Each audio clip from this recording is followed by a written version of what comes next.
नमस्कार, स्वागत है आपका। आप देख रहे हैं प्राइम टीवी और मैं कीर्ति। वक्त हो चला है पहाड़ समाचार का। उत्तराखंड में किसानों द्वारा भारत बंद के आह्वान का असर नहीं देखने को मिला। आम दिन की तरह गाड़ियां सड़कों पर चलती नजर आई। वहीं विकासनगर के हरबटपुर चौक पर भारत बंद के समर्थन में आम आदमी पार्टी के नेताओं ने भारत बंद के समर्थन में हरबटपुर चौक पर शांतिपूर्ण प्रदर्शन किया। इस दौरान पूर्व आईजी उत्तराखंड अनंत राम चौहान ने धरने में शिरकत की। पूर्व डीआईजी ने कहा कि आज पूरे देश में किसान भाई इन बिलों को वापस लेने की मांग कर रहे हैं। न्यूनतम समर्थन मूल्य किसानों का हक है, आज वो अपना हक मांग रहे हैं। ने किसानों के समर्थन में ये धरना प्रदर्शन कर रहे हैं यहाँ पर हरबटपुर चौराहे पर। और ये जो भी सरकार ने 3 विधेयक पारित किए हैं केंद्र सरकार ने, उनके विरोध स्वरूप हो रहा है, क्योंकि ये किसानों के हित में नहीं है। जैसा आप सभी लोग जानते हैं, पूरे देश में हमारा किसान इस समय किस हालात में है। आज 12वां या 13वां दिन है पंजाब में किसान, हमारे पंजाब के ही नहीं पूरे देश के किसान दिल्ली में धरना देकर बैठे हैं और सिर्फ उस काले कानून के विरुद्ध जो सरकार किसानों की सहमति के बिना लाई है। आप उस कानून को गौर से देखेंगे तो उसमें जमाखोरी का जो हमारे जमाखोरी होती है उसको जामा पहनाया गया है। उत्तराखंड में विधानसभा की 70 सीटों के लिए होने वाले चुनाव के मद्देनजर कांग्रेस पार्टी के कद्दावर नेता आजाद अली ने जनसभा को संबोधित किया। जनसभा को संबोधित करते हुए सैलाकुई नगर पंचायत क्षेत्र में चुनावी हलचल शुरू हो गई है। जनता से बात करते हुए आजाद अली ने बीजेपी विधायक को आड़े हाथ लेते हुए कहा कि जनता को ऐसे लोगों की जरूरत नहीं है जो उनके लिए काम ना करें। उन्होंने ये भी कहा कि बीजेपी इलाके में कूड़ा बनाकर जहर घोलने का काम कर रही है और 2022 में आने वाले विधानसभा चुनाव में बीजेपी को मुंह तोड़ जवाब मिलेगा। हमारे युवा नेता हैं, इनके द्वारा एक बैठक का आयोजन किया गया। इस बैठक के आयोजन में हमारे सेलाकुई के जिम्मेदार साथी तालीम भाई, जिला कांग्रेस कमेटी के सचिव अमजद इलाही जी, हाजी शमशाद जी, बहुत सारे साथियों ने प्रतिभाग किया। आज की बैठक का मैं आपको स्पष्ट निर्णय बता दूं, जो मकसद था वो 2022 में यहाँ के नाकारा और निकम्मा जो विधायक है, जो इस विधानसभा में सिर्फ और सिर्फ सुस्ताए हुए लगातार 8-9 सालों से चल रहा है, उस सुस्ताए हुए व्यक्ति को यहाँ से भगाने का काम करने के लिए आज विचार विमर्श हुआ और ये तय हुआ कि ऐसे सुस्ताए हुए व्यक्ति को, ऐसे आलसी व्यक्ति की आवश्यकता विधानसभा सहसपुर को नहीं है। इसी पर हमारा आज विचार विमर्श था। सबसे ज़्यादा मेन मुद्दा जो ये है रोजगार। हमारे सहसपुर विधानसभा में क्षेत्रीय विधायक के होते हुए इतने लोग बेरोजगार हैं, मेरे पास इतने लोग आते हैं कि हमारे पास कोई रोजगार नहीं है। रोजगार तो सबसे पहली बात, आगामी चुनाव सर पर है, 2022 में चुनाव है, ज़्यादा टाइम नहीं बचा है, 1 साल का समय बचा है। तो हमने सबसे जनसंपर्क अपना शुरू कर दिया है ज़मीनी स्तर पर और निश्चित तौर से सहसपुर विधानसभा से आज़ाद भाई को टिकट मिलेगा और मिलना भी चाहिए और मिल भी गया, ये समझकर मैं मानता हूँ। सितारगंज में विकास कार्यों के चलते 5 सूत्रीय मांगों को लेकर आज 18वें दिन नगर पालिका परिसर में धरना प्रदर्शन जारी है।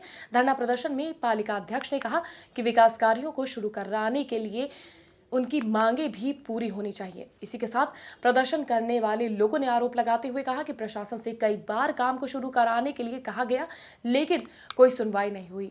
पालिका अध्यक्ष ने चेतावनी देते हुए कहा कि अगर प्रशासन सुध नहीं लेगा तो वो अपना प्रदर्शन जारी रखेंगे और शहर में शांति व्यवस्था भंग होती है तो इसके लिए जिम्मेदार प्रशासनिक अधिकारी होंगे। पर आज 18वां दिन है हमारी मांगों को लेकर, लेकिन प्रशासन और शासन और जो है कि कान में रुई डालकर बैठा हुआ है। आज ये संदेश बिल्कुल सिद्ध हो गया है कि भैंस के आगे, ऐसा लग रहा है कि हम आंदोलनकारी भैंस के आगे बीन बजा रहे हैं। आज मैंने ये भैंस के आगे बीन बजाकर ये संदेश देना चाहा है कि इस तरीके की अगर इन्होंने अब भी हमारी सुध नहीं ली तो निश्चित रूप से ये सारा धरना प्रदर्शन हम मेन चौराहा सितारगंज में ले जाकर बैठा देंगे और हम सितारगंज चौराहे पर अब ये धरना प्रदर्शन करने लगेंगे। देश भर में किसानों ने बिल के विरोध में आज भारत बंद का ऐलान किया है। किसानों के भारत बंद को राजनीतिक पार्टियों के साथ हर किसी का साथ मिल रहा है। इसी कड़ी में सितारगंज में व्यापार मंडल और किसान यूनियन के पदाधिकारियों ने बाजारों को बंद कर दिया और सैकड़ों प्रदर्शनकारियों ने एकजुट होकर जुलूस निकाला और प्रदर्शन करने वाले लोगों ने सरकार को जिम्मेदार ठहराते हुए बिल को वापस कराने की मांग की है। बाजारों को बंद कर किसानों ने बड़ी ही समझदारी के साथ प्रदर्शन की बात कही है। प्रदर्शन करने वाले किसानों का कहना है कि हमें किसी को भी कोई नुकसान नहीं पहुंचाना है, हम सिर्फ सरकार से किसानों की मांगों को पूरा कराने की बात कर रहे हैं। आज जो हमने सितारगंज में देखा, जैसे कहते हैं कि तरही गुलदस्ता है, वो गुलदस्ते का उदाहरण आज सितारगंज में देखने को मिला। आज किसान यूनियन की तरफ से जो बंद का आह्वान किया गया था, उसमें हमारे किसानों, हमारे व्यापारियों ने खुल के समर्थन दिया है आज मैं समझता हूँ कि सितारगंज में शायद एक भी दुकान ऐसी नहीं है जिसका शटर खुला हो। सब ने पूर्ण रूप से बंद करा हुआ है और ये किसानों को समर्थन देने के लिए जो हमारे व्यापारी भाइयों ने आगे बढ़े हैं, उनका मैं तहे दिल से बहुत बहुत धन्यवाद देना चाहता हूँ। सर्वविदित है कि किसान आंदोलन उग्र होता जा रहा है। किसानों को जो तकलीफ है उसमें व्यापारी कहीं ना कहीं पछतावा नजर आ रहा है। सबको परेशानियां हो रही हैं, जैसे कि मालूम है सबको धान में दिक्कतें आई थी, जो केंद्र सरकार के द्वारा नए नियम बनाए गए थे उसका किसान भाई विरोध कर रहे थे। मैं अपने सभी व्यापारी भाइयों का बहुत बहुत धन्यवाद करना चाहूँगा, जो हमारे किसान भाई जो हमारे बॉर्डरों में बैठ के लड़ाई लड़ रहे हैं किसानों हक के लिए। तो उन्होंने जो आह्वान किया था आज भारत बंद, 8 तारीख को भारत बंद का, तो आज हमारे सभी आप देख लीजिए, आप रिपोर्टर हैं, आपको पता लगेगा, पूरे आप बाजार से निकल के जाइए, छोटा व्यापारी हो, मजदूर हो, कोई भी हो, बड़ा व्यापारी हो, आज सभी भाइयों ने पूर्ण रूप से बाजार बंद किया हुआ है। उनका मैं बहुत तहे दिल से शुक्रिया अदा करना चाहता हूँ, बहुत बहुत धन्यवाद देना चाहता हूँ। रुड़की के सिविल लाइन कोतवाली क्षेत्र में ग्रामीणों और सेना के जवानों के बीच पथराव हुआ। भंगेड़ी गांव में ग्रामीण और सेना के बीच हुए पथराव का एक वीडियो सोशल मीडिया पर काफी तेजी से वायरल हो रहा है। वायरल हो रही वीडियो में दिखाई दे रहा है कि एक पक्ष दूसरे पक्ष पर किस तरह से हमलावर होकर पथराव कर रहा है। पथराव के वीडियो को संज्ञान में लेते हुए पुलिस की टीम ने एक जवान की तहरीर पर कुछ नामजद सहित 250 लोगों पर मुकदमा दर्ज किया है और पुलिस ने केस के आधार पर कार्रवाई शुरू करते हुए जांच के आदेश दे दिए हैं।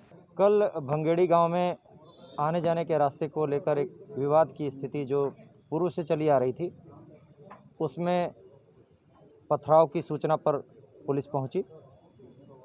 दोनों पक्षों को समझा बुझाकर शांति व्यवस्था कायम की गई। मौके पर पुलिस और पीएससी की पिकेट लगाई गई है। शांति व्यवस्था कायम है। एहतियातन सतर्क दृष्टि रखी जा रही है। सूचना का संकलन किया जा रहा है। इस संबंध में एक पक्ष के द्वारा कोतवाली सिविल लाइन रुड़की में तहरीर दी गई है, जिसमें अंतर्गत धारा 147, 332, 336, 353, 427 आईपीसी एवं 2/3 सार्वजनिक संपत्ति को नुकसान से निवारण अधिनियम के अंतर्गत अभियोग पंजीकृत किया गया है। रुद्रप्रयाग जिला कार्यालय में डीएम ने प्रेस वार्ता की। इस दौरान जिलाधिकारी मनोज गोयल ने बताया कि जवाहर नवोदय विद्यालय बड़सू जाखधार के शिक्षण सत्र 2021 से 2022 की कक्षा 6 में प्रवेश के लिए परीक्षा का आयोजन 10 अप्रैल 2021 और कक्षा 9 की प्रवेश परीक्षा के लिए 13 फरवरी 2021 की तारीख तय की गई है। इसके साथ ही उन्होंने बताया कि जनपद के अंतर्गत सभी मान्यता प्राप्त स्कूलों में परीक्षा के लिए ऑनलाइन माध्यम से आवेदन किया जा सकता है। निःशुल्क इस आवेदन की अंतिम तिथि 15 दिसंबर 2020 है। तो ये बहुत अच्छा अवसर है एक अच्छी क्वालिटी एजुकेशन, क्वालिटी शिक्षा प्राप्त करने का। मेरा सभी बच्चों से ये अपील है कि जो भी बच्चे इच्छुक हैं वो इसका फॉर्म भरें। पौड़ी गढ़वाल में किसानों के समर्थन में भारत बंद को लेकर तेजी से प्रदर्शन शुरू हो गया है। भारत बंद का असर पहाड़ों में भी दिखाई देने लगा है। कोटद्वार में भी व्यापारिक संगठनों ने अपना प्रदर्शन शुरू कर दिया है। भारत बंद के तहत किसानों के समर्थन में कांग्रेसियों ने भी सरकार के खिलाफ मोर्चा खोल दिया है। झंडा चौक में एकत्रित होकर कांग्रेसी कार्यकर्ताओं ने सरकार के विरोध में खूब हंगामा किया। प्रदर्शन करने वाले किसानों ने सरकार से तीनों बिलों को वापस कराने की मांग की है। आज जो ये बंद है, जो आपको दिखाई दे रहा है, उससे ये साफ है कि पूरे कोटद्वार क्षेत्र के अंदर, उत्तराखंड के अंदर नहीं बल्कि इनकी पूरे देश के अंदर किसान भाइयों को समर्थन मिल रहा है और व्यापारी साथी जितने भी हैं उन सब के द्वारा आज अपनी दुकानों को, प्रतिष्ठानों को बंद किया गया है, केवल उस किसान के लिए जिसकी केवल एक मांग है कि जितना भी हमारे द्वारा अनाज उठाया जाता है उसको सरकार को लेना चाहिए। प्राइवेट मंडियों में हम उसको नहीं बेचेंगे। इस चीज़ का जो समर्थन व्यापारी भाई कर रहे हैं, हम उनका तहे दिल से आभार व्यक्त करते हैं और केंद्र सरकार को ये आगाह करना चाहते हैं कि किसानों की मांगों को शीघ्र माना जाए, तीनों के तीनों काले कानूनों को रद्द किया जाए। जैसा कि सभी को पता है कि दिल्ली के अंदर किसान आंदोलनरत है, हम लोग कोटद्वार के अंदर उसकी बागडोर संभाल बैठे हैं। उत्तराखंड के राष्ट्रीय मजदूर कांग्रेस युवा इंटक के प्रदेश अध्यक्ष रमेश गोस्वामी हरिद्वार के दौरे पर हैं। इस दौरान प्रदेश अध्यक्ष ने कुंभ मेले के कार्य को लेकर भाजपा सरकार पर निशाना साधा। रमेश गोस्वामी ने कहा कि आगामी कुंभ मेला बहुत करीब आ चुका है, लेकिन हरिद्वार धर्मनगरी में विकास कार्य पूरा नहीं हुआ है। जगह जगह सड़कें टूटी फूटी पड़ी हैं, ओवर ब्रिज निर्माण के कार्य भी अधूरे हैं, जिसके चलते हरिद्वार में धूल भरा वातावरण बना हुआ है। लेकिन सरकार के खोखले दावे रुकने का नाम नहीं ले रहे हैं। सरकार जो है बस दावे ही कर सकती है, वो दावे करती है पर कोई भी चीज़ों को पूरा नहीं कर पाती। जैसा कि मैं कल हरिद्वार में आ गया था, और मैंने हरिद्वार में पूरा जो घूमकर देखा है जगह जगह, चारों तरफ धूल ही धूल है, सड़कें खुदी हुई हैं, गलियों का बुरा हाल है, विकास कहीं दिखाई नहीं देता, गंदगी के ढेर लगे हुए हैं। तो जिस तरह से ये लोग कह रहे हैं और कुंभ का समय जो इतना नज़दीक आ गया है, उस हिसाब से इनकी जो तैयारियां कहीं भी पूरी नहीं दिखाई देती है मेरे को। देहरादून में किसान बिल के विरोध में विपक्षी पार्टियों ने अपनी आवाज को बुलंद कर दिया है। कृषि कानून के खिलाफ किसानों ने भारत बंद का ऐलान करते हुए सरकार पर तेजी से हमला किया। देहरादून में भी कृषि कानून के खिलाफ सैकड़ों किसान धरने पर बैठ गए हैं। प्रदर्शन करने वाले किसानों को कांग्रेस का समर्थन मिल रहा है। किसानों को सहारा देने वाले कांग्रेसियों ने यहां पर सरकार के खिलाफ खूब नारेबाजी की। दिल्ली से टिहरी जा रही गाड़ी नरेंद्र नगर में ब्रेक फेल होने के कारण दुर्घटनाग्रस्त हो गई। गहरी खाई में गाड़ी के पलटने से चालक की मौके पर ही मौत हो गई। गाड़ी में चालक सहित 3 लोग सवार थे। रेस्क्यू टीम ने मौके पर पहुंचते हुए घायलों को इलाज के लिए अस्पताल में भर्ती करा दिया है। इसी के साथ पुलिस की टीम ने शव को कब्जे में लेकर पोस्टमार्टम के लिए भेज दिया है। मैं गाड़ी लेके दिल्ली से जा रहे थे चाचा भतीजे, और एक फोरमैन भी साथ था। गाड़ी ब्रेक ना लेने के कारण खाई में चली गई। चाचा की अकस्मात मौत हो गई, मैं घायल हो गई। आज दिनांक 8/12/2020 को रात्रि में ये ताचला के पास एक ट्रक जिसमें लोलर जो है मतलब लोड था, ताचले के पास एक्सीडेंट हो गया था। उसमें चालक की मृत्यु हो गई है। गोविंद सन ऑफ भीम चौधरी फरुखाबाद का रहने वाला है और उसमें 3 लोग सवार थे।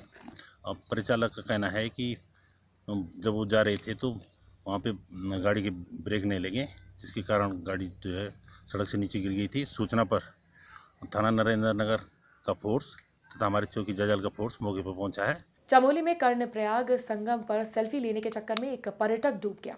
लोगों ने जानकारी देते हुए कहा कि पर्यटक अपने कुछ साथियों के साथ दिल्ली से औली घूमने के लिए आया था। सेल्फी लेने के चक्कर में डूबे युवक के बारे में जानकारी मिलते ही पुलिस और एनडीआरएफ की टीम खोजबीन करने के लिए पहुंची।